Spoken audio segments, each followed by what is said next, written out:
Hola, muy buenas tardes a todos y a todas. Estamos en una nueva entrevista acá en Espacio Cultural Waves y tenemos en esta ocasión a una escritora, historiadora, Nicole Pardo Bilú, que es licenciada en Historia, magíster en Historia de la Universidad de Chile. Estudió un doctorado en la Universidad Austral de Chile en conjunto con la Universidad de Lisboa. Después nos va a contar un poco sobre eso y actualmente está haciendo un postdoctorado. Ha publicado la novela Coquimbo, Episodios Coloniales, Los Claroscuros del Desierto. Muchas gracias, Nicole, por asistir a esta entrevista. Muchas gracias, Gonzalo, también por la invitación y a todos y todas que me estén presenciando esta entrevista. También gracias por la audiencia.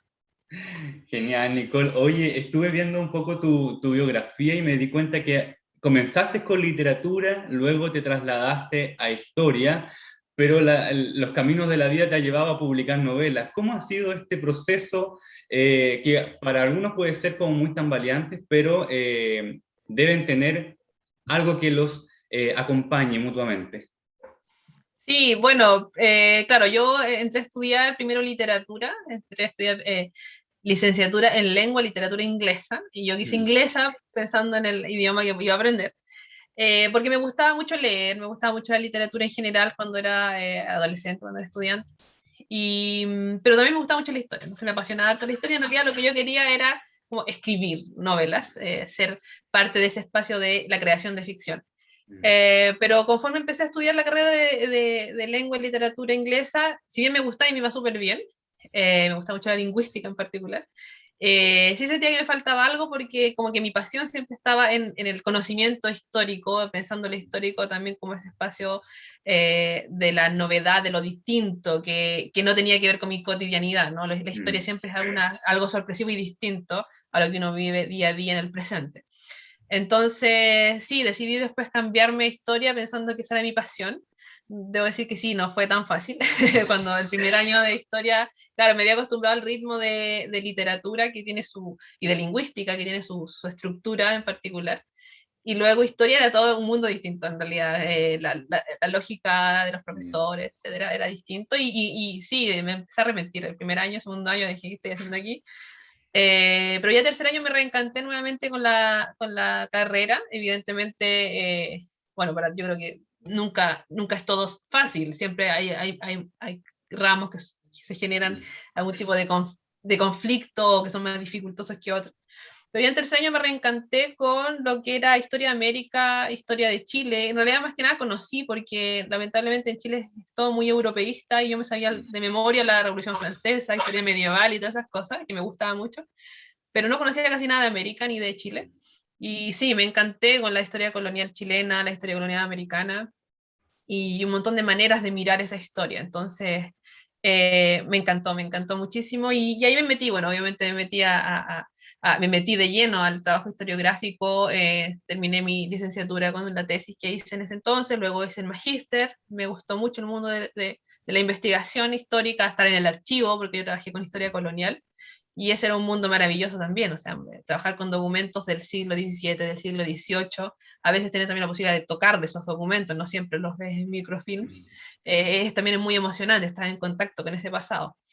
Pero de alguna manera la vida me llevó a nuevamente encontrarme con la literatura. También tenía personas que conocía y que estudiaban literatura y que estaban en el mismo ámbito que yo, que eran los estudios afrodescendientes.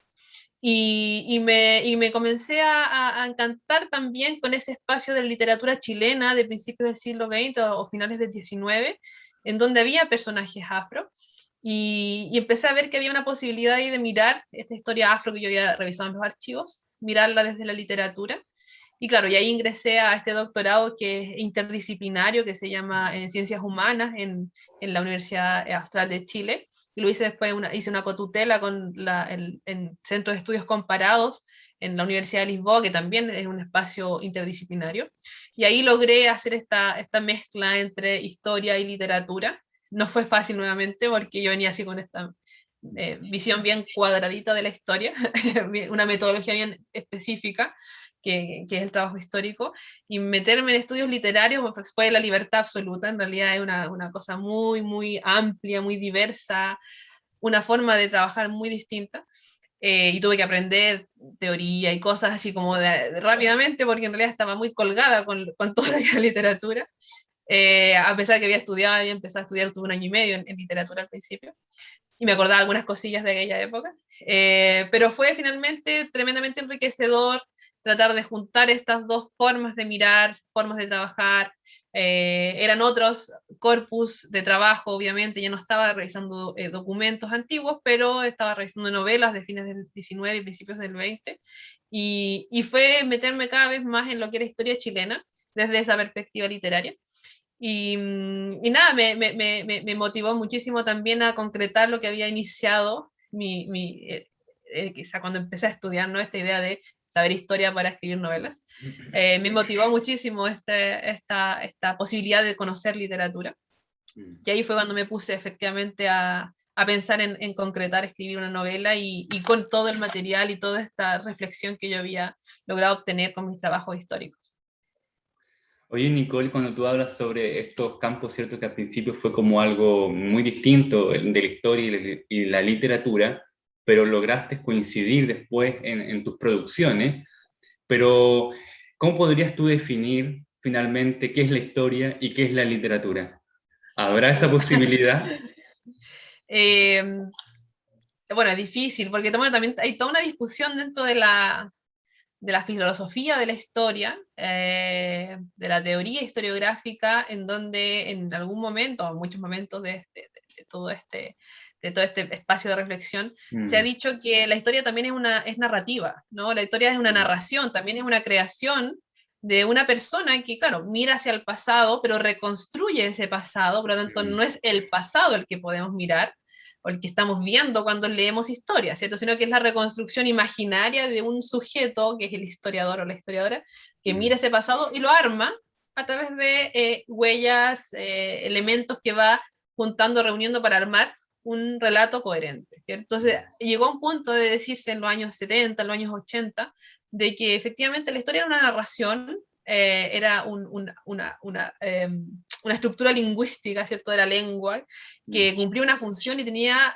un grado enorme de subjetividad. Por lo tanto, casi que la historia no era válida como ciencia, ¿no? Entonces, bueno, fue una época crítica del trabajo historiográfico, de la teoría, teoría historiográfica, cuestiones que sí se han ido superando, puesto que efectivamente sí ha habido después reflexiones en torno a, ya, sí, la historia se narra, la historia la crea también personas que miran hacia el pasado y reconstruyen este pasado de ciertas maneras, pero también hay otros elementos que hacen que no sea lo mismo que la ficción, ¿cierto? Que no sea literatura, ¿cierto? Y estos elementos tienen que ver uno con la metodología, cómo uno llega hacia ese pasado, esta idea de cotejar también una cantidad grande de documentación, de fuentes de todo tipo para poder llegar a conclusiones específicas, y también tiene que ver con la manera en que nosotros exponemos la información, ¿cierto? O sea, un trabajo historiográfico tiene que tener una formalidad que está avalada por la academia, podríamos decir, pero también por ciertas formalidades en donde uno sabe que estás leyendo algo, ¿cierto? Hay una estructura lingüística específica,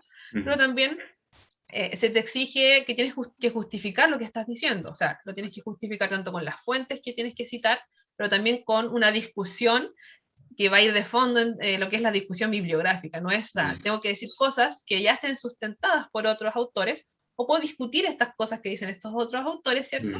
Pero tengo que mostrar eso, o sea, tengo que evidenciar todo. En la historiografía uno evidencia todo.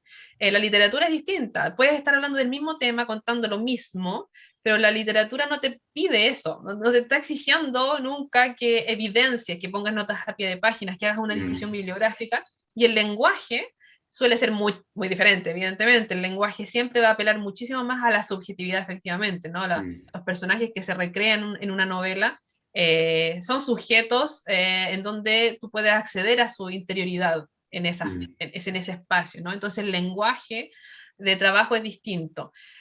Obviamente hay ciertos momentos, cierto tipo de literatura que es como, entre comillas, más científica, podría ser, o más realista, ¿cierto? Que está más cercana a la historiografía, y a veces hay historiografía que está escrita de cierta manera, que sí, también se emparenta un poco con la literatura, igual es creación lingüística, igual es, obviamente, pero efectivamente, cuando uno se da cuenta, cuando lees una novela histórica, si vamos a hablar de historia, ¿no es cierto? Y cuando lees un paper historiográfico del día de hoy, del siglo XXI, son muy distintas. Eso sí que es distinto si lees cosas del siglo XIX. Ahí Mm, sí, porque claro, ahí está todo este tema de este autor famoso que se llama Hayden White, que él hablaba de la historia narrativa y que la historia es una narración, y él criticaba o cuestionaba esta idea de la veracidad de la historia, pero estaba mm, pensando siempre en los escritores, en los historiadores del siglo XIX. Y si nos ponemos a leer a Vicuña Maquena, por ejemplo, parece novela lo que él escribe. Entonces, claro, tenemos que pensar historia de cuándo. mm, También, ¿qué historiadores, no? Hoy en día yo creo que esa diferencia es bastante más obvia porque obviamente todo mm, este tema de los papers académicos te piden ciertos formatos que están muy lejos de ser literatura. Entonces, claro, por eso también es la época, ¿no es cierto? Si vamos a pensar en los historiadores del 19, sí, quizás estaban muchísimo más cerca de la literatura que los mm. historiadores del día de hoy. Sí, mira, justo me acordaba de Manuel Rojas, que escribe una columna hablando sobre la guerra a muerte de Vicuña, y se cuestiona y dice, ¿esto será novela o será literatura? Porque pareciera que fuera muy narrado al estilo de novela, pero finalmente Vicuña Maquena lo publica como historia, un libro de historia. Historia. Claro, sí, Y eso ocurría, sí, eso es bastante, o sea, sí, por eso, si nos ponemos a leer a los historiadores del siglo XIX al principio del siglo XX, ocupan muchísimos adjetivos, sí, personifican en términos literarios a los personajes de esta historia, que supuestamente es objetiva y es real, ¿no? mm, Sí, entonces sí, ocupan muchas formas, muchos recursos literarios para trabajar. mm, sí, bueno, ese conflicto puede haber estado zanjado ya ahora, o quizás no, pero también me acordé de Azorín, que tiene mucho texto que finalmente concluye que la historia sigue siendo subjetiva y va a ser literaria siempre, a pesar de las metodologías. Pero bueno, es una cosa que los intelectuales y los historiadores van a discutir siempre. Pero ¿qué significa para ti en el sentir, en tu propio sentir, la literatura y la historia, más allá de estas teorías? ¿Cómo trasciende en ti esto? Bueno, para mí, bueno, cuando yo empecé a estudiar, cuando yo quería profesionalizarme, sentía que la historia, claro, la historia estaba allá, ¿cierto? Estaba allá afuera y tenía yo que encontrarla, pero siempre sentí que la ficción, ya sea la literatura o también las películas, por ejemplo, que me encantan las Ah, películas históricas, la ficción era una manera de conocer eso otro, ¿no? mm, Sabía yo que había una representación y que estaba esta representación ficcional de esta realidad otra, mm, pero siempre me pareció atractivo y también válido de conocer. Entonces la literatura en ese sentido creo que me parecía que era a veces incluso, no sé si más real, pero sí que apelaba me apela a mí a una mm, sensibilidad distinta, ¿no es cierto? O mm, sea, esta cuestión de que te puedes llegar a sentir identificada con los personajes que mm, están representados en estas novelas, ¿no es cierto? Bueno, ya sean mm, presentes o pasadas. Entonces, claro, esta posibilidad de conocer el pasado a través de personajes que son humanos, ¿cierto? Que se han mm, humanizado dentro de la literatura, eh, logra hacerte trascender esa barrera temporal y a veces eh, puedes percibir ciertas cosas que eventualmente no puedes percibir con la historiografía. mm, Aunque debo decir que a mí me encanta leer historiografía, y en realidad uno conoce y aprende muchísimo y toda esta reflexión más crítica, más específica que tiene la historiografía también es apasionante, o sea, también mm, uno conoce estos otros mundos a través de la historiografía de manera increíble, ¿no? Pero la literatura apela sí a una cuestión más sensible, a una cuestión de mm, identificación más inmediata, lo que a mí me parece que es un mecanismo posible y también válido para conocer el pasado y imaginar el pasado, porque finalmente tenemos que estar de acuerdo en que no podemos tener una máquina del tiempo y volver hacia otro tiempo, hacia esas otras épocas y conocer realmente lo que pasó. Jamás lo vamos a mm. poder hacer, que yo sepa. Hasta el momento no sabemos si podemos, pero entonces nunca vamos a saber realmente lo que pasó. Entonces lo que nos queda así, la representación más objetiva, entre comillas, más científica de la Mm, historiografía es hermosa igual, pero la representación literaria te apela a esta humanidad más inmediata, ¿no? Y creo que ambas son impactantes para mí y creo que también pueden posibilitar llegar a diferentes públicos, ¿no? No siempre la gente puede leer de manera fácil textos historiográficos, que son un poco más complicados porque también a veces tienen un lenguaje un poco más difícil, o muchísimos datos, o muchísimas cosas que la gente, mucha gente no tiene las ganas de leer siquiera. En cambio, la literatura puede llegar de manera mucho más fácil y más inmediata a mucha gente. Entonces, para mí son dos maneras distintas, pero válidas de conocer y llegar a ese pasado. Súper. Oye, para todas aquellas personas que te ubican ya por tu novela que has publicado, pero para aquellas personas que no te ubican, tú te dedicas a los estudios afrodescendientes. ¿Cómo llegaste a estudiar sobre un tema que en Chile se invisibiliza bastante, aunque han habido muchos intentos, ¿cierto?, por grupos que tú nos puedes comentar después que han intentado visibilizar la historia afrodescendiente en Chile? Pero ¿cómo fue en tu experiencia haber llegado a estos estudios para posteriormente publicar una novela que está en relación con estos temas? Claro, bueno, yo, bueno, cuando entré a la universidad no tenía visualizado este ámbito de estudio, esta posibilidad de conocer esta historia. Hoy era como una de todos los, una más de todos chilenos y chilenas que incluso hasta hoy en día, ¿no? Yo creo que la mayoría no tiene idea de esta historia. Y cuando ya estaba en el tercer año, fue justo ese año cuando yo me reencanté con la carrera, justo tomé un ramo que se llamaba La historia de los afrodescendientes en los países andinos. Era un ramo que por primera vez se daba en la Universidad de Chile. De hecho, no era un ramo troncal, obviamente era un ramo lectivo, lo tomamos, no sé, como 5 personas. ¿Por qué? Porque decía, y había una nota a pie de página, o sea, a pie de ahí del programa, que donde ofrecían el ramo, decía que iban a haber lecturas en inglés. Entonces eso desincentivó a mucha gente que no quiso tomar el ramo. Además, es un ramo extraño, porque nunca se había dado un ramo así en la universidad. En la Universidad de Chile, donde yo estudié, y, bueno, y en ninguna universidad en realidad, porque no es que la Chile sea especial, sino que ni una universidad da un ramo así. Entonces era una novedad, a lo extraño, ¿qué hacen los afrodescendientes de Chile? Así como en Chile no hay negros, ¿cierto? Esa es la idea. Pero a mí me parece súper interesante, porque yo justo había estado viendo bueno, también quizá una razón bastante, bastante trivial, había estado viendo una teleserie brasileña, que se llama Esas Mujeres.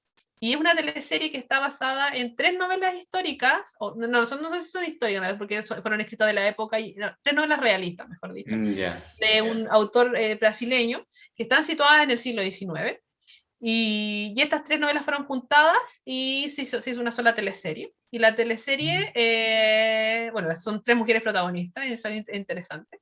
Pero además de eso, trata todo el tema de la abolición, del abolicionismo en Brasil, bueno, y del esclavismo, evidentemente. Entonces hay un grupo de abolicionistas, un periódico, están las mujeres de la alta sociedad que están promoviendo la abolición, en fin, todo un tema, y los esclavistas, en fin. Y me empezó a llamar mucho la atención y como que lo miré con otros ojos distintos. Esa teleserie me gustó mucho, también el tema de la abolición de la esclavitud, pensar también que había muchísimos afrodescendientes en Brasil que eran libres, no sé, incluso había un médico que era negro, y eso era interesante porque dije, como que me explotó la cabeza y dije, ¿cómo, claro, como que eran siempre esclavos, ¿cómo era posible que hubiese un médico afrodescendiente? Entonces empecé a ver, bueno, yo no sé, tenía 21 años, no era, era todavía bastante joven, entonces no sabía mucho de la vida, y no había leído tantas cosas tampoco, y sí, para mí el tema afro siempre ha sido relacionado con la esclavitud. Y justo llegó este ramo, y yo dije, pero ¿cómo? ¿También en Chile habían esclavos? ¿Habían afrodescendientes? No puedo creerlo. Y fue tremendamente interesante, porque ahí revisamos mucha bibliografía chilena que había, bueno, también hablamos de cosas argentinas, peruanas, porque era también todo este espacio andino. Eh, y fue un impacto para mí, o sea, empezar a ver el tema de la vida cotidiana, el tema, claro, de la esclavitud efectivamente, pero la esclavitud en Santiago, no sé, en Valparaíso, la vida cotidiana de las personas que salían del espacio de esclavitud manumitidas, ¿cierto? El espacio de muchos afrodescendientes, negros y mulatos, que así se llaman en esa época, ¿cierto? La categoría de negros y mulatos que eran, o pardos o morenos también, que eran artesanos, mujeres litigando por la libertad de sus familias, no sé, un montón de historias de personas que estaban ahí, en el mismo lugar que donde yo vivía, ¿no es cierto?, que era Santiago de Chile.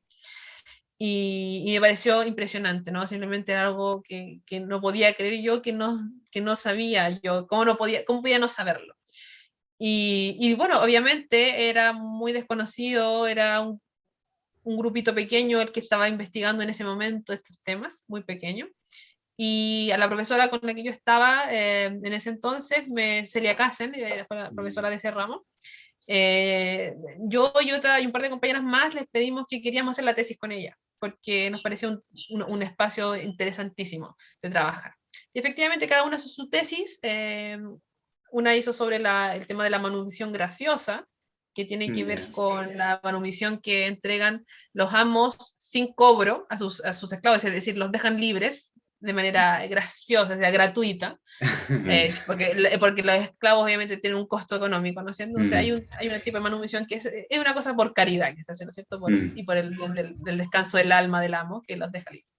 Otra compañera mía hizo su tesis sobre la esclavitud y la presencia afrodescendiente en Valparaíso, y yo me metí con el tema de Coquimbo, que efectivamente nadie lo había investigado. Bueno, Valparaíso también creo que nadie lo había investigado en ese entonces.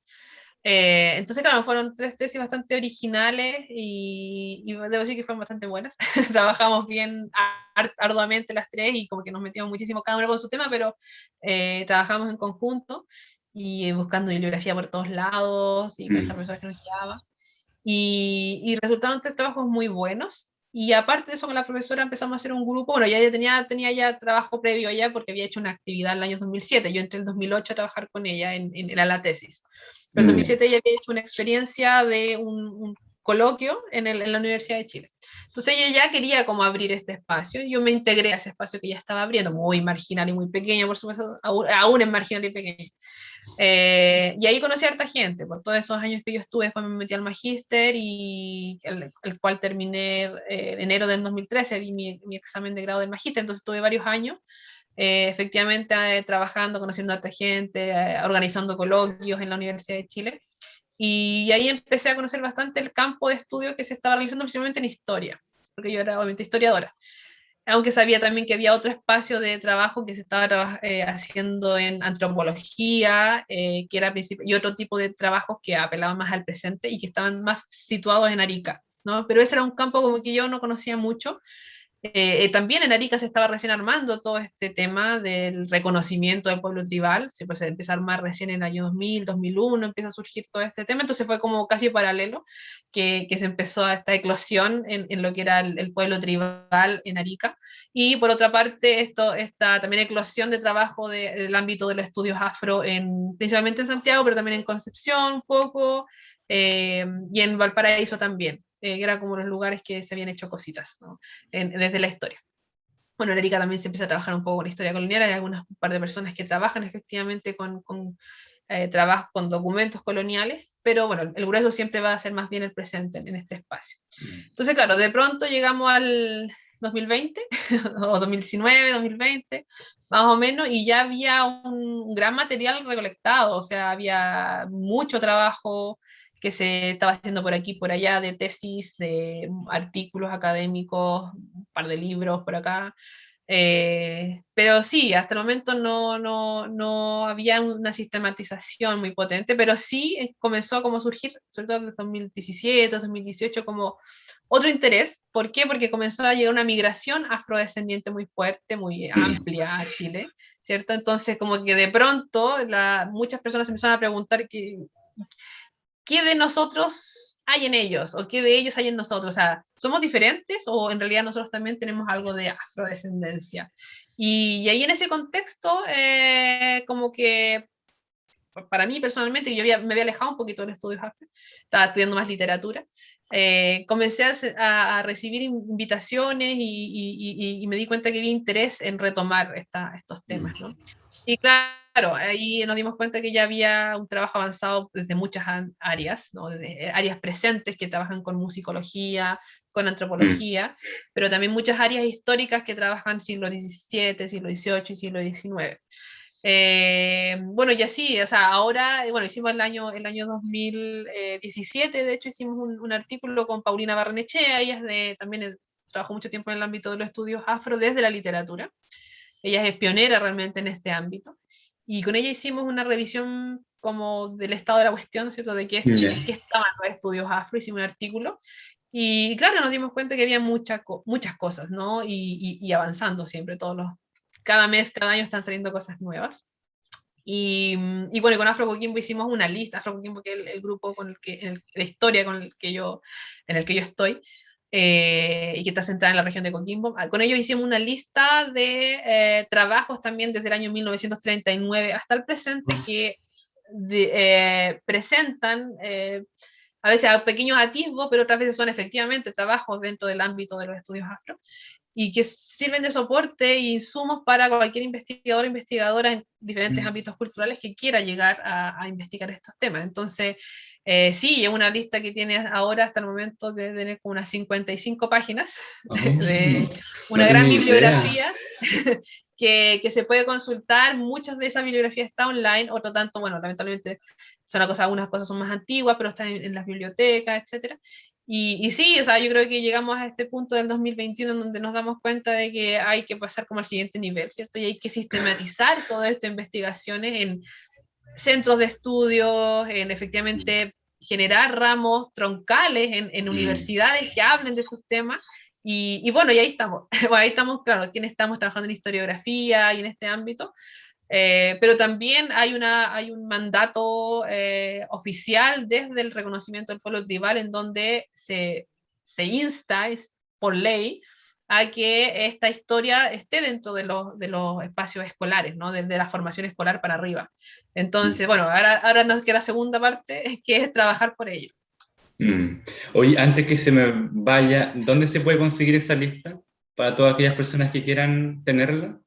Sí, bueno, el artículo que hicimos con Paulina está ¿Ya? publicado en una revista que se llama Tabula Rasa, que es Ya. una revista colombiana, pero está online, y ahí hay una revisión de todo, de una buena parte de las cosas que se han hecho, porque bueno, también fue el 2017, entonces no está absolutamente actualizado, pero ahí para quienes estén interesadas en conocer un poco la discusión que se ha hecho y cómo se avanzó desde el 2000 hasta el 2017. Y la lista, si la lista donde están todas estas bibliografías está disponible, la pueden pinchar en el Instagram de Afro Coquimbo. En la bio está disponible el link, si la quieren buscar así como directamente, pero también se pueden meter a una plataforma que se llama academia.edu, que es una Ya. plataforma académica en donde, bueno, cada uno de los quienes quieran meterse en esa plataforma sube sus cosas, ¿no es cierto? Cosas académicas que publica, Ah, artículos y todas esas cosas. Y ahí yo bueno, en la página de la gente de Afro Coquimbo, en Rafael González Romero, por ejemplo, que es uno de quienes están Afro Coquimbo, si se meten a la página de él, porque son páginas como personales, así como un tipo Facebook académico, lo pueden pillar ahí también, está subido ahí el libro. O sea, el libro, la lista, perdón. ya listo. Pero en Instagram es más fácil.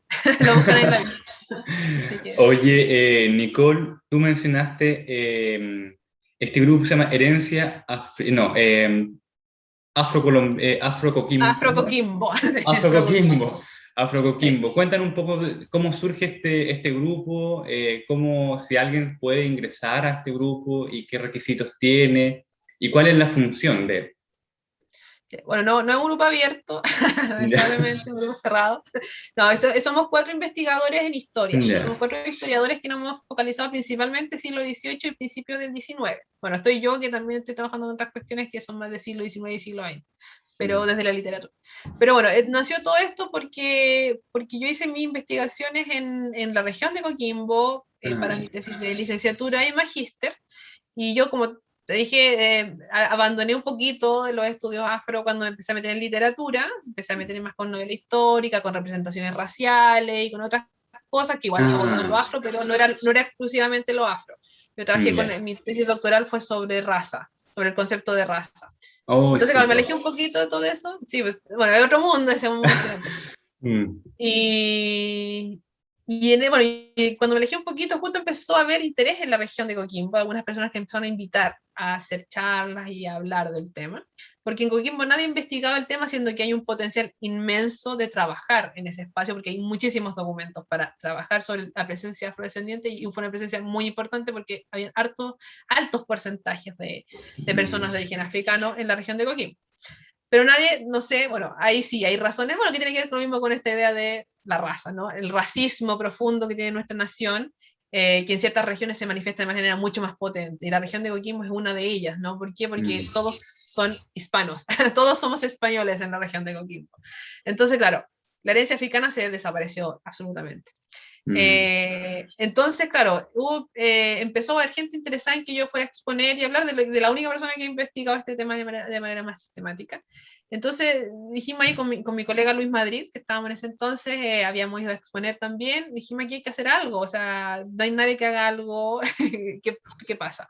Así que armamos un proyecto, le pusimos, claro, Proyecto Afro Coquimbo, la historia después del olvido, que es el título completo, y empezamos a ver qué hacíamos, cómo podíamos hacer esto, pero en un afán de difundir la información, no tan solo de hacer una investigación académica, porque la podíamos hacer, pero lo más interesante, lo más importante de hacer en este minuto o en ese minuto era difundir lo que ya habíamos hecho. Entonces ya empezamos a hacer entrevistas también, empezamos a buscar pusimos así en redes sociales, quién es de Coquimbo y le interesaría hablar sobre su posible ancestralidad afro, o a lo mejor piensa que tiene ancestros afro. ¿Quiénes quieren hablar con nosotros?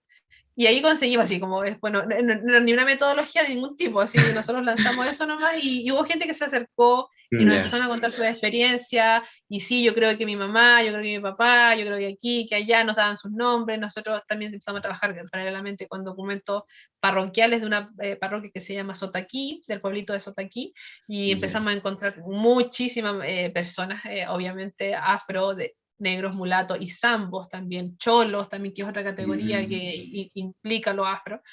Entonces empezamos a hacer un trabajo paralelo y empezamos a hacer como un sondeo y al mismo tiempo a difundir y a hacer charlas y a presentar cosas, y después se nos unió otro colega que pertenece a otra agrupación allá de Coquimbo, que se llama CEIXO, que es un centro de estudios en historia y ciencias sociales, y él también se integró a nosotros y con este afán de difundir. O sea, hicimos hartas presentaciones, hartas charlas y cosas así, tanto en La Serena como en Ovalle.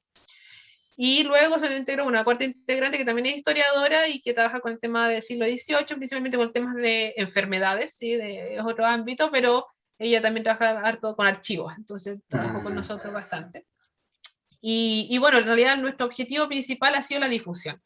Ha sido el poner sobre la mesa temas de discusión desde lo regional. Sí, partimos obviamente con Coquimbo, pero también nos importa mucho pensar en otras regiones, potenciar lo regional, hablar de Concepción, hablar de la Araucanía, hablar de todo este espacio que era el sur de Santiago, ¿cierto? Estas regiones que son, claro, el Maule, qué sé yo, otras regiones que hay muchísima información, pero tampoco se ha investigado mucho. Es decir, potenciar otras regiones, estudios regionales, estudios locales, y potenciar también la difusión, ¿cierto? Dar concientizar a la población de que es importante todo este tema y que hay que trabajar. Y que bueno, y tratar de también estimular a otras historiadoras e historiadores que quieran investigar estos temas, porque en realidad material hay de sobra y solamente faltan manos y ojos que los lean. Entonces, sí, eso es afrocoquismo en realidad. Entonces somos 4 historiadores que estamos focalizándonos en ese espacio. Entonces, claro, no es un grupo como abierto como a la discusión, sino que, claro, trabajamos en realidad, o sea, abierto a discusión porque hacemos actividades abiertas, obviamente, pero como grupo sí, nos organizamos para poder difundir estos trabajos que estamos haciendo, hacer charlas, etcétera. O sea, sí, así es. Así que, pero bueno, pero absolutamente estamos abiertos, siempre estamos haciendo cosas, queremos seguir haciendo charlas abiertas, y cuando volvamos a la presencialidad, sí, vamos a estar por allá, Coquimbo, en La Serena, en Ovalle, haciendo cosas. Esperamos, hemos tenido apoyo de los museos. Sí, hemos tenido una buena gestión, gente de la Corporación Cultural de Ovalle nos ha apoyado. De hecho, publicamos un libro con el apoyo de la corporación, que se llama Antecedentes para el estudio de la presencia afrodescendiente y afromestiza en la región de Coquimbo. Hemos tenido apoyo también del Museo Arqueológico de La Serena, del Museo, bueno, Gabriel González Videla, que también ahí se hacían actividades, también hemos presentado ahí, etc. O sea, hemos hecho hartas cosas. Pero sí, siempre con esta idea de difundir información. Así que nos pueden buscar sí, en Instagram, en Facebook, en YouTube. Ahí nos ubica. Hasta en Twitter. No usamos mucho el Twitter, pero por ahí tiramos cositas. Oye, Nicole Pardo Pilú, yo estoy totalmente sorprendido. Historiadora, literaria, publicado artículos, libros, difusión en entrevistas, eventos. una cantidad de cosas y nos queda una más que es el broche, ¿cierto? Y me parece que tenemos que hablar sobre tu novela Coquimbo, Episodios Coloniales, que me parece una novela fascinante y que nos podrías contar cómo iniciaste esta novela, cuál fue ese impulso que te hizo trasladarte a escribir esto y cómo ha sido la recepción de los lectores. Bien, bueno, gracias por la pregunta. Sí, bueno, como te decía y como les contaba, siempre me gustó la literatura, siempre quería escribir, quise escribir y sentía siempre que la ficción era una manera, una gran forma, un mecanismo muy, muy positivo para poder llegar a la historia. Entonces, y también yo llegaba a la historia a través de novelas, ¿no? Mm. Entonces, sí, en ese afán de querer también producir mi propia creación, eh, me di cuenta que sí, que quizá ya estaba en la hora de poder hacerlo, porque Mm. también tenía una acumulación de información muy importante. Había trabajado con muchas historias de personas, de mujeres y hombres, que habían habitado en la región de Coquimbo, particularmente hombres, mujeres que eran afrodescendientes, que eran negros y mulatos, en su Mm. mayoría esclavos, porque me focalicé bastante en trabajar con la esclavitud. No seguí muchas vidas de personas libres, que eran la mayoría, ¿sí? La mayoría de los negros y Mm. mulatos de la región eran, en el 1800 ya eran libres, incluso en el 1700 y tanto también eran libres, y la menor parte eran esclavizados, pero yo me focalicé más en los esclavizados porque, entre comillas, es más fácil encontrarlos porque también están adscritos a un amo, a amos, ¿no? Ah, Entonces, trabajar con el tema de los amos de esclavos, trabajar con el tema de los esclavistas, en fin, trabajé con todo ese mundo que implica compra y venta, que implica violencia, por ejemplo, que uno puede descubrir en los casos judiciales, las compraventas se ven en los casos, en los archivos notariales, mm. eh, cartas de manumisión, todas estas cartas de libertad también que están en los notariales, en fin, hay también inventarios que aparecen en los testamentos, ¿cierto? Donde aparecen ahí los esclavizados que se dejan en herencia, o los inventarios de los jesuitas cuando fueron expulsados a fines del siglo XVIII, dejaron todos sus inventarios y tenían una cantidad enorme de esclavizados también que aparecen en estos documentos. En fin, empecé a recopilar mucha cantidad de documentos y encontré muchas personas. Y claro, como miré muchos tipos de documentos distintos, de pronto hay ciertas personas que me aparecieron en varios. Entonces encontraba un esclavizado que había sido vendido y luego lo encontraban en una carta de libertad, o luego lo encontraban en un caso judicial, o luego lo encontraban en otro tipo de soportes. Entonces, ahí uno podía hacer como una pequeña línea de una historia, ¿no es cierto? Contar una historia un poquito más larga de esas personas que uno va encontrando en los documentos. Y ahí sí tenía varios, ¿no? Y también amos, eso es lo que encontraba mucho, porque había muchos amos que se repetían en muchos documentos porque tenían muchos esclavos, ¿no? Entonces, tenía esa información y además de eso me parecía que era una información tremendamente interesante, pero también intensa de abordar, porque habían historias terribles, por una parte, obviamente la esclavitud es terrible, entonces había que expresar dar a conocer esa historia. Eh, y me di cuenta que sí, que yo quería escribir literatura, me gustaba la literatura y sentía que era un mecanismo bueno y adecuado para transmitir información, llegar a alguien, llegar a otra persona. Y estas historias eran terribles y tremendas, pero habían acontecido en nuestros territorios. Y bueno, el territorio que yo investigué principalmente, que era Coquimbo. Y creí que era la mejor manera de contarlas, ¿no? Ya las había contado estas historias en las tesis que yo hice, ¿no? Mm. Aparecían estas personas, estas mujeres principalmente, que son las protagonistas de la historia, están en estas tesis, están contadas sus historias. Eh, pero claro, son historias que están contadas con estos poquitos hitos que yo encontré de ellas. Entonces sí, son datos, ¿cierto? Que están hilados obviamente de una manera historiográfica, pero son datos de la causa, pero darle como un contexto mayor y una subjetividad y una emocionalidad distinta solamente se podía lograr con la literatura. Y Mm. ahí tomé los casos, bueno, el primer caso que a mí me llamó siempre la atención era el de Santos Monardes, porque de Santos yo encontré su carta de venta cuando tenía 20 años, ella fue vendida de su ama Monarde al señor José del Río, el José del Río era un español, soltero, y llegó ella de 20 años, no se decía en esa carta de venta que tenía hijos ni nada, sino que simplemente la vendieron. Y claro, 8 años después encontré su carta de libertad. Y ella tenía 28 años nomás cuando la liberaron. Entonces, esa historia es curiosa, porque además la liberaron después de 8 años y tenía 5 hijos. Entonces dije, pero ¿qué pasó aquí? O sea, ¿por qué eso no te lo dicen los documentos? ¿Qué pasó aquí? Primero que nada, ¿por qué él libera tan joven? Eso es raro, ¿no? Normalmente las cartas de libertad, claro, a veces liberan a personas muy niños, a niños específicamente, porque a veces son hijos de amos y los liberan pequeñitos, ¿no? Eventualmente. Pero normalmente las libertades graciosas, es decir, la libertad donde no media ningún tipo de pago, son cuando los esclavizados son viejitos ya. Cuando ya, como entre comillas, no son útiles, ¿no? Y en este caso no era así, o sea, era un hombre adulto que liberaba a una mujer que era joven, porque una mujer de 28 años todavía, obviamente, es una mujer que puede reproducir más esclavos, y es una mujer, aunque suena horrible, pero puede hacerlo, y es una mujer además que puede seguir trabajando, ¿cierto? Muy bien. Entonces, ¿cómo la liberaba? Así, no era lógico, ¿cierto? Claro, le había dado 5 hijos al amo. Entonces, claro, ¿de quiénes son los hijos? Porque aparece ahí que la esclava es liberada en esta carta de libertad porque se casó con alguien. Entonces, claro, los hijos son del marido, o sea, de la persona con que se casa y se va, o los hijos son del amo. Entonces, bueno, todas esas cosas que no se pueden responder en los documentos, uno puede ir creando, ¿cierto? Urdiendo una posibilidad, ¿no?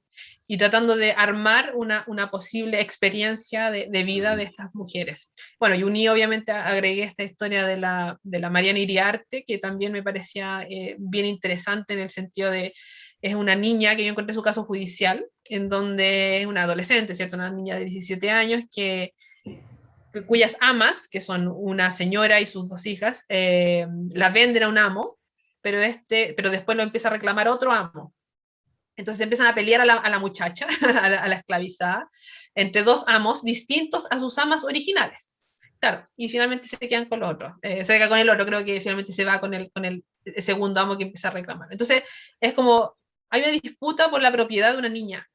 Entonces, claro, ¿cómo surge esto? ¿Cómo la niña, cuál es la experiencia que esta niña tenía en esta familia? ¿Cómo llega a disputarse esta esclava? En fin, y cuál es la experiencia también de la esclavizada, o sea, cómo ella vive esa disputa, cómo vive ella esa separación de su familia, etcétera. Claro, con esas dos cosas que tomé y los uní, en la realidad no sé si Mariana y Santos se conocieron, pero vivían por ahí cerca, ¿no es cierto?, en estos mismos territorios, y las quise unir en este relato. Y claro, y todo lo que fui agregando respecto a las posibilidades de sus vidas tiene que ver con, obviamente, toda la información que yo conozco, tanto de las cosas que yo investigué como de toda la gran bibliografía que existe acerca de la experiencia esclava, ¿no? La experiencia de la esclavitud en Perú, en Argentina, en Bolivia, en Brasil, en Colombia, en México, en todos lados, ¿no? Hay un montón de bibliografía posible de buscar y esa información obviamente sirvió para inspirarme en los diferentes caminos que fueron llegando a tener estas mujeres. Claro, mi intención obviamente para escribir Coquimbo Episodios Coloniales fue, bueno, llegar a hacer lo que yo quería hacer, que era escribir literatura, pero también me movilizaba obviamente esta idea que yo tengo de querer difundir una historia que creo que es necesaria y es urgente de difundir, ¿no? De dar a conocer. Eh, Porque finalmente trabajar con esta historia de la presencia afrodescendiente en Chile, la importancia en términos culturales de esa presencia, también nos va a ayudar a derrotar de a poquito, esperemos, y no tan lentamente, esperemos, el racismo profundo que existe en nuestra sociedad. Y si esta novela, que quizás va a llegar a otras personas distintas, que no llegan los artículos y las tesis que yo he hecho, puede también abrir los ojos a muchas personas para pensar en esta experiencia esclavista que también aconteció en nuestros territorios, y no tan solo la presencia y la experiencia de las esclavizadas o esclavizados, sino también pensar y asumir que fuimos un país esclavista. O sea, habían esclavistas, personas que traficaban con personas, que vendían niños, que vendían mujeres, que vendían hombres, que los llevaban de un lado a otro, que separaban familias. Es decir, habían personas que hacían ese negocio y vivían acá, y eran chilenos, y eran los ancestros de nosotros. Son nuestros ancestros también. Somos descendientes tanto de esclavizados y esclavizadas como de amos de esclavos y de esclavistas. Entonces, como decir eso, creo que tiene que tomarse el peso de lo que eso significa, y espero que la novela ayude a quienes lo lean les ayude a pensar y reflexionar sobre ese tema. Y bueno, y lo último me preguntaba sobre el tema de la recepción. Bueno, no sé cómo se ha vendido la novela, no sé a quiénes ha llegado, pero sí sé que he tenido la oportunidad de compartir en varios conversatorios, en varias presentaciones del libro. He tenido muy buenos comentarios al respecto. Y lo interesante y lo que me ha gustado mucho ha sido que muchísimas historiadores e historiadoras han leído la novela y les ha gustado como material didáctico, como material para poder trabajar en enseñar historia. Entonces creo que también cumple esa función que no solamente es un texto para entretenerse, que también es, claro, no solamente una novela, sino que puede permitir trabajar en la historia, en la enseñanza de la historia, y también creo que ese es uno de los objetivos que yo quería cumplir. Espero poder hacer una revisión, qué sé yo, y que se difunda mucho más. Y sería maravilloso poder, sí, que se generara este trabajo con esta novela a nivel de la enseñanza de la historia, ¿no? Porque sí, tienen también un sustento histórico obviamente real, hay documentos que se han revisado, bibliografía que se revisó, y todo eso es verdad, o sea, independiente de que la creación ficcional haya sido yo la que unió a estos personajes a través de ficción, toda esa historia es real, ¿no? Y eso es lo más impactante, lo más terrible. Nicole, ¿y cómo fue esta experiencia finalmente como resultado el escribir esta novela? ¿Fue lo que esperabas?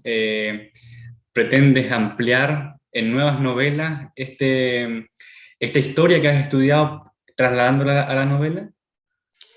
Bueno, para mí escribirlo fue genial, fue una experiencia súper positiva, me sentí muy cómoda escribiendo literatura porque de verdad es una forma totalmente distinta de escritura.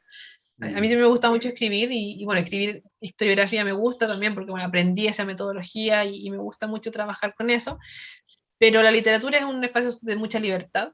O sea, claro, te digo que la libertad tiene que ver con las emociones que tú le vas poniendo a los personajes y también de decidir, no sé, hace esto otro. ¿Cómo le hago el final? ¿Se enamora de esto o no se enamora? No sé, cosas así que, claro, uno va decidiendo y no tienes por qué consultar un documento para decidir eso, sino que simplemente lo decides porque tú vas pensando en cómo se van a sentir o cómo se deberían sentir o cómo deberían experimentar ciertas experiencias los personajes. Entonces eso es libertad, libertad, ¿cierto? Te da libertad de poder crear. Y eso es genial poder escribir literatura en ese sentido, es un espacio de libertad. Y también, si tú piensas que, o sea, si yo pienso que ha sido bien recepcionada la novela y también va a servir para muchas cosas y también ha generado una reflexión en las personas que la han leído, creo que es mucho más satisfactorio, ¿no? Pensar que lo que uno hace también es la experiencia de escribirla es satisfactoria, pero también de recepción ha sido positiva, entonces es mucho más satisfactorio y también ha cumplido ciertos objetivos que también me dejan muy feliz, ¿no?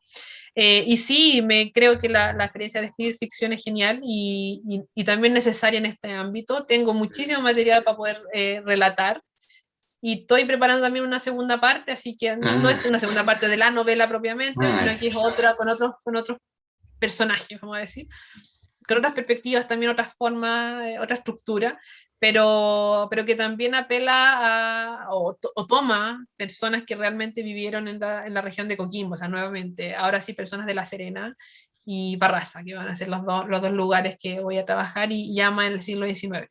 Pero tomando esta idea de que quiero basarme en hechos reales, obviamente, y quiero sacar a la luz a estas personas que son anónimos de la historia, pero están ahí en los documentos con sus nombres y apellidos.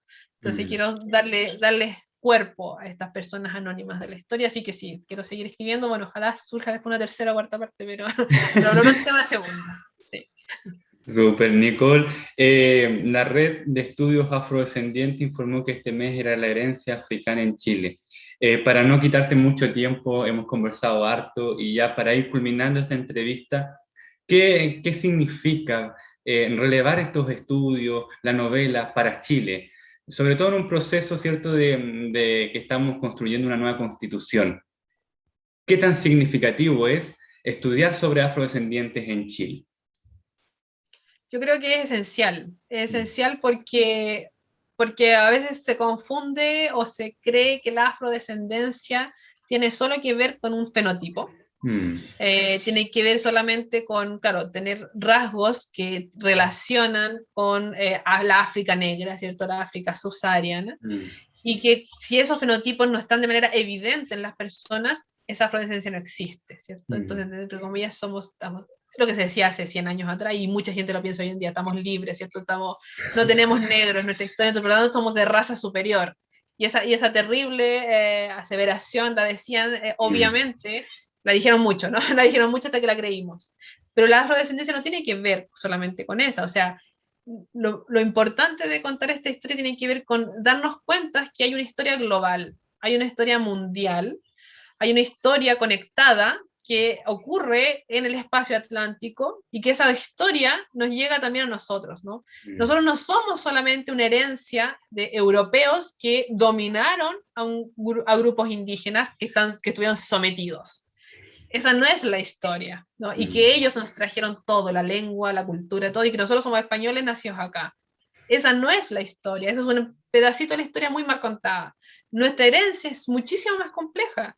Tenemos obviamente elementos culturales, elementos lingüísticos, elementos musicales y también experiencias históricas que nos conectan con África desde el momento en que Colón llegó a América. Por lo menos es que todavía no se ha comprobado que sean previas, todavía no se comprueba si a lo mejor llegaron africanos antes, pero por lo menos sabemos que desde 1492 en adelante, África está en América. África y la cultura, las lenguas, todo lo que implica estas múltiples también etnias y grupos étnicos de África, que también son muchos, ¿no es cierto? Y que son diversos, y que también llegaron, toda esa diversidad llegó a América. Esa historia está, o sea, África ya estaba conectado con Europa hace miles de años, no sé, desde que Pangea se separó, África está conectado con Europa. Evidentemente no podemos pensar de que los españoles, entre comillas, son de raza pura, como se quiere decir, ¿cierto? Que en un espacio cristiano, blanco, que no hay conexión. España está conectada con África del norte, ¿cierto? Con la África musulmana desde hace muchísimo tiempo, y con África subsahariana también. Entonces ya nuestra historia africana parte con España.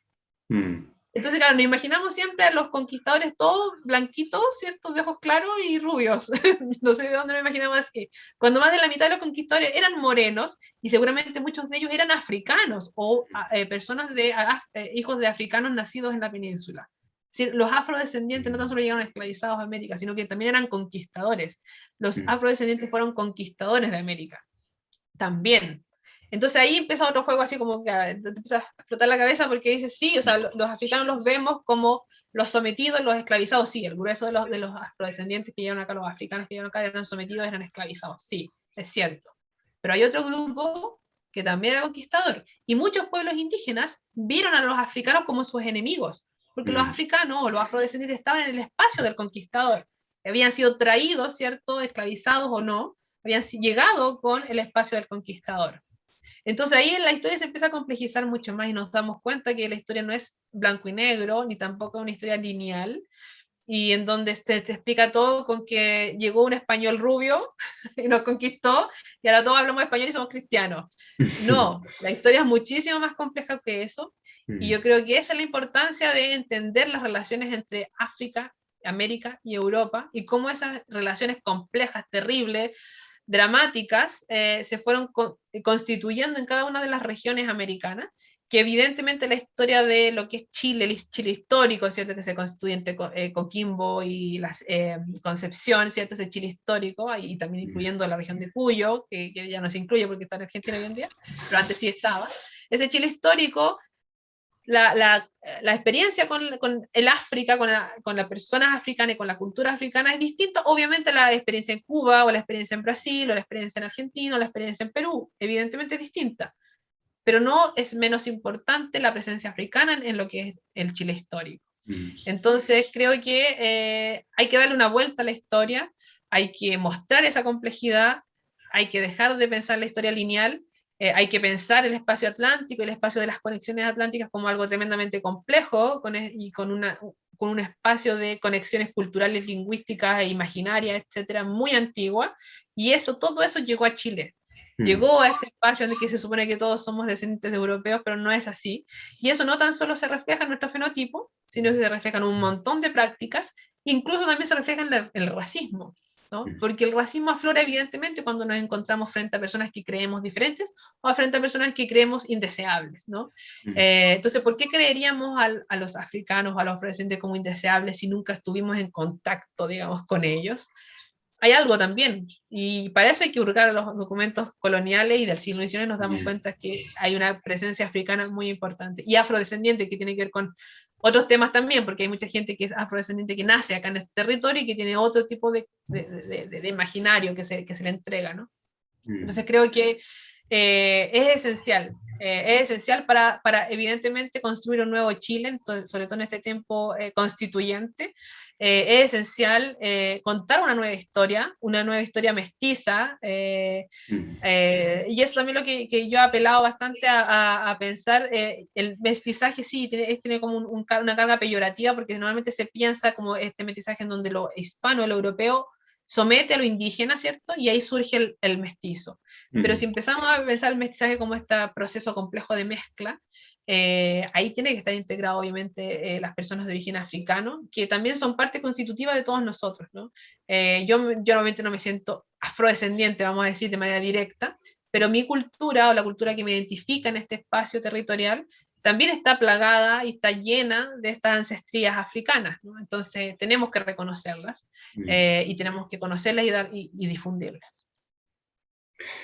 Muchas gracias, Nicole, y espero que con esta entrevista demos un granito más de arena a esta difusión sobre los afrodescendientes en Chile y sobre todo con tu obra, que no solo se limita, ¿cierto?, a la novela, nos has contado todas tus actividades. Ahí están. Ahí está la ¿Dónde la novela. pueden conseguir para aquellos y aquellas que aún no lo tienen? En Acto Editores, en la página Acto Editores ¿Ya? online, ahí lo pueden conseguir, tienen que sí, mandar un mail, no hay una compra directa por la página. Y ¿Ya? también están otras librerías que en este momento no recuerdo, la librería del GAM, está ahí, la librería Ya. del GAM también se puede conseguir ahí.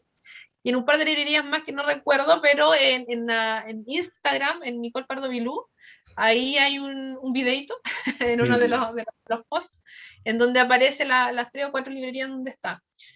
Así que lo pueden ubicar ahí esa información. Pero sí, en principio en Acto Editores y escribir al mail para consultar por la compra directa. Muchísimas gracias, Nicole, por esta entrevista y espero que nos volvamos a encontrar con nuevas novelas, nuevos eventos y con mucho más. Muchas gracias por esta conversación.